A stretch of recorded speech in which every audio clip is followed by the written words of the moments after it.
नाम से कुछ नहीं होता, नाम की बता रहा हूं। नाम था दानचंद, लेकिन 1 रुपए जीवन में खर्च नहीं किया। तो महाराज हंसी मजाक में बोले आपस वालों ने उनका नाम रख दिया दानचंद। क्यों? बोले चिढ़ाने के लिए, क्योंकि ये दान नहीं करते पैसा।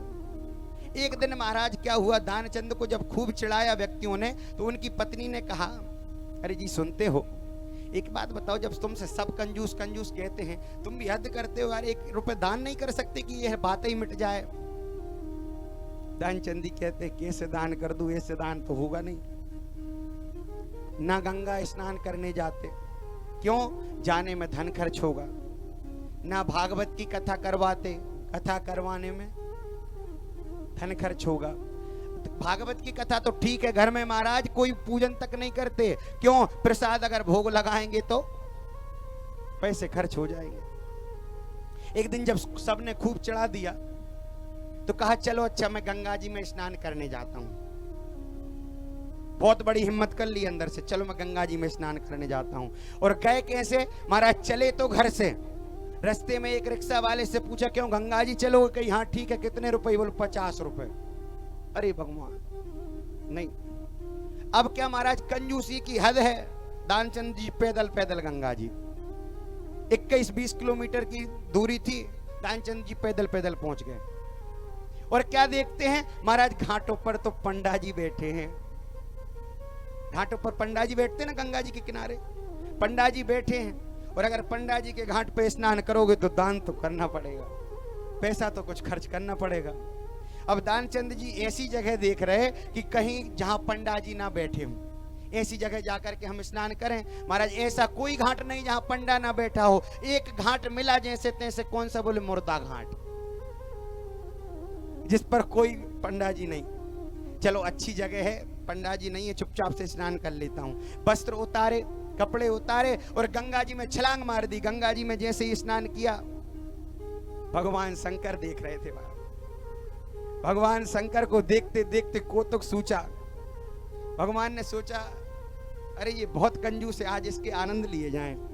तो भगवान शंकर महाराज पंडा का रूप धारण करके प्रकट हो गए। और जैसे ही महाराज दानचंद्र जी ने डुबकी लगाई, बाहर निकले और भगवान कहते यजमान की जय हो, आप बड़े अच्छे पधारे। और जैसे ही महाराज देखा कि अरे पंडा, यहां भी पंडा, तो पंडा जी से कहा भगवान मुर्दा घाट तो छोड़ देते, मुर्दा घाट पे भी तो मां करके बैठ गए। कहते हैं महाराज, बोले हम बड़े संतोषी ब्राह्मण हैं, हम बड़े संतोषी पंडा हैं। बोले हम सबके साथ में नहीं रहते, जहां सब लोग रहते हैं वहां हम नहीं जाते, वहां बहुत जनता रहती है। हम तो इस जगह पर बैठते हैं एकांत में। मुर्दा घाट पे कब भीड़ होती है? जब कोई कभी कोई समाप्त होगा, जब उसको जलाने के लिए आएंगे, जब भीड़ होगी। तो महाराज पंडा कह रहे हैं, बोले ऐसा कभी कभी क्या होता है, एक कोई व्यक्ति आ जाता है और महाराज इतना दान करके चला जाता है कि साल साल भर के भोजन की व्यवस्था हो जाती है। दानचंद जी ने जैसे ही सुना, कहा अरे 1 साल की, मैं तो तुम्हें 5 दिन का भोजन नहीं देने वाला, 1 रुपए नहीं दूंगा। पंडा जी कहते हैं ऐसा नहीं हो सकता महाराज, आप बड़े कृपालु हैं, आपको दान तो करना पड़ेगा। लेकिन दानचंद जी कहते नहीं महाराज, मैं 1 रुपए दान नहीं करूंगा। पंडा जी कहते हैं हमारा घाट है, निकलने नहीं देंगे गंगा जी से बाहर। दानचंद जी कहते हैं बड़े बुरे फंसे, जिससे बचने के लिए पैदल पैदल आ गए। अब देखो पंडा जी, दानचंद जी कहते हैं चलो ठीक है, एक काम करो, हम दान करते हैं, दान कर तो रहे हैं, लेकिन महाराज वो भी उधार। हम आपको 1 धेला देंगे। उस समय 1 धेला चलता था, धेला आप समझते होंगे, 1 धेला देंगे, वो भी उधार। पंडा जी ने कहा चलो ठीक है, यजमान की जय हो, हम उधार में ही प्रसन्न हैं। अब क्या हुआ महाराज, जैसे तैसे लुकते छुपते दानचंद्र जी गए घर। और जैसे ही घर में जाकर के पूजन वूजन की, वस्त्र वगैरह बदले, और जैसे ही अंदर भोजन करने के लिए बैठे, भोजन करने के लिए बैठे ही थे, सोई पंडा जी घर पे ही खड़े हो गए। पंडा जी क्या कह रहे हैं? बोले यजमान की जय हो, कह दो जाकर पंडा जी आए हैं। पत्नी बाहर निकल के आई, क्या बात है, क्यों आए हो? बोले इस घर में हमारे यजमान रहते हैं दानचंद जी, तो बोले गंगा जी में दान करके आए हैं, हमें बुलाओ, उनसे दान लेना है। पत्नी अंदर गई, क्यों, बड़े आश्चर्य की बात है, आप कुछ दान करके आए हो क्या? कहा क्यों? बोले कोई पंडा जी बाहर खड़े हैं, कह रहे हैं यजमान से कुछ लेकर के आओ। अब दानचंद जी कहता है अरे बिल्कुल देर भी नहीं लगाई, तुरंत घर पे ही आ गए। अब क्या हुआ महाराज, जैसे ही ये सोचा और महाराज पत्नी से कहते हैं दानचंद जी, अच्छा एक काम करो, जाकर के कह दो गंगा जी में ज्यादा स्नान हो गए, इससे बीमार हो गए, सो गए। पत्नी बाहर आई, पत्नी ने बाहर आकर कहा बोले यजमान बीमार हैं, सो गए हैं, आप थोड़ी देर से आइएगा, बीमार हैं। तो महाराज पंडा जी कहते हैं हे भगवान, हमारा यजमान बीमार और हम घर चले जाएं? नहीं, हम यहीं बैठ करके महामृत्युंजय का जाप करेंगे, चलो भोजन की व्यवस्था बनाओ। भगवान भी कोतक बस कह रहे, बोले भोजन की व्यवस्था बनाओ। अब पत्नी भागी भागी अंदर गई, कहे जाकर के अरे वे तो वहीं बैठ गए, कह रहे हम यजमान को सही करे बगैर नहीं जाएंगे, महामृत्युंजय का जाप करेंगे, आप भोजन की व्यवस्था बनाओ।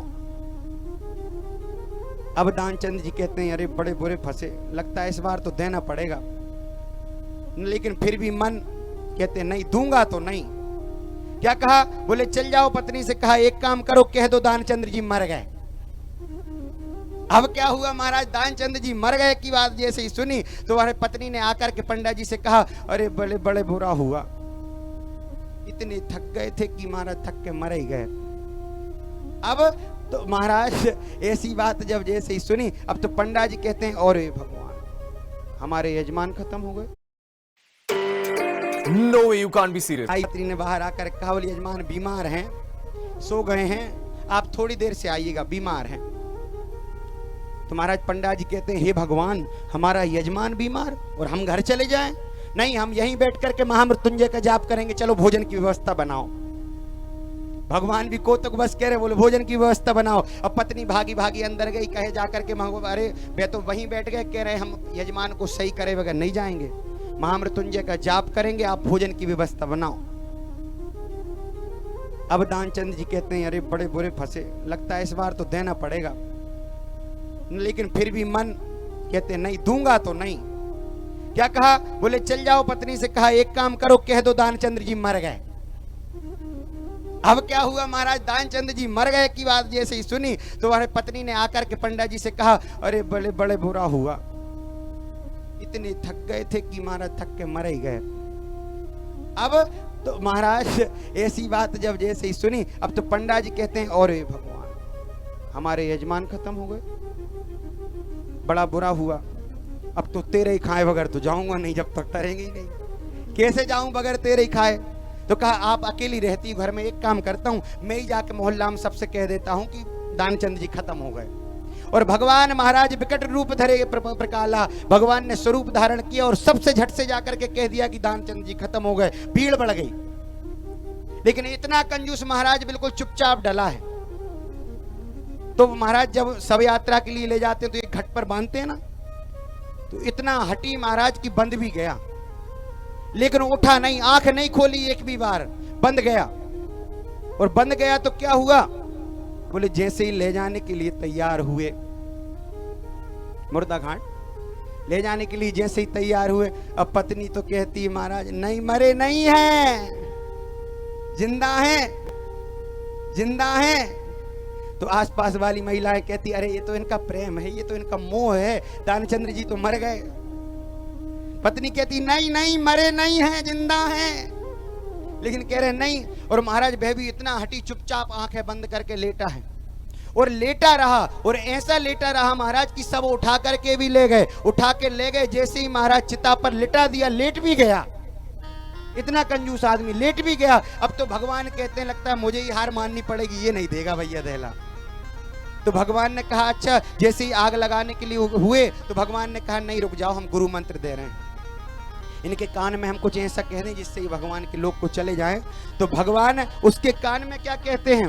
बोले आया हूं बैकुंठ से, आया हूं बैकुंठ से तुम हित नाता जोड़। भगवान कहते हैं मैं बैकुंठ से आया हूं तुमसे नाता जोड़ने के लिए। दानचंद्र जी ने जैसे ही सुना, हो सकता है भगवान हमसे खुश हो गए लगता है। जैसे ही आंखें खोली सोई सामने पंडा, सुई बंद कर ली महाराज तुरंत आंखें। अब तो महाराज भगवान कहते हैं नहीं, हमें कुछ नहीं। बोले मैं तुमसे प्रसन्न हूं, बोले आया हूं बैकुंठ से तुम हित नाता जोड़ और मांग लो वरदान कछु। लिखा है मांग लो वरदान कछु, कुछ वरदान मांग लो। एक काम करो, कुछ वरदान मांग लो। तो महाराज था कंजूस व्यक्ति, कहा क्या? बोले धैला दीनो छोड़, हमें कुछ और नहीं चाहिए, बस प्रभु आप तो वो धैला छोड़ दो हमारा, बस इसके अलावा हमें कुछ नहीं चाहिए। ऐसे ऐसे कंजूस भी इस संसार में होते हैं, ऐसे एक एक कंजूस महाराज। ऐसी कई कथाएं हैं, कई भक्तमाल में ऐसी कई कथाएं आती हैं। कई ऐसे एक भक्त थे, मानसिक पूजा करते थे,